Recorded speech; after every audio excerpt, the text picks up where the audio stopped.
நம்ம ரிலேஷன்ஷிப் ஒரு மாதிரி லைஃப்லெஸ் ஆகும், ஒரே ரொட்டீனில் போய்கிட்டு இருக்குல்ல. So look at other couples, அவங்க லைஃப்பை என்ஜாய் பண்ணுறாங்க, அவங்களோட ரொமான்டிக் ஃபேஸை இன்னும் செலிப்ரேட் பண்ணிக்கிறாங்க. நம்ம ஏன் அப்படி பண்ணக்கூடாது? செலிப்ரேட் பண்ணுறதுனா எப்படி? அடிக்கடி பொக்கே கொடுத்துட்டு டின்னர் போயிட்டு சர்ப்ரைஸ் பண்ணிட்டு இதெல்லாமா? We are not teenagers, okay? And in my business, every second is money. And I don't have time for all your crappy desires. ஆனால் எனக்கு அதெல்லாம் பண்ணணும்னு ஆசையாக இருக்கும்ல. எது டைம் வேஸ்ட் பண்ணுறது இல்லையா?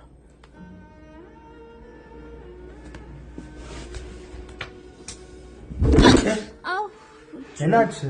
Are you okay? Are you okay? உனக்கு எதாவது ஆச்சுன்னா என்ன ஆச்சுன்னு கேட்குறான்ல, அதில் உனக்கு ஃபீல் ஆகலையா என்னோட லவ்? டெய்லி செடிக்கு தண்ணி ஊற்றுறதுக்கும் அது பட்டு போகும்போது மட்டும் தண்ணி ஊற்றுறதுக்கும் டிஃப்ரென்ஸ் இருக்குல்ல.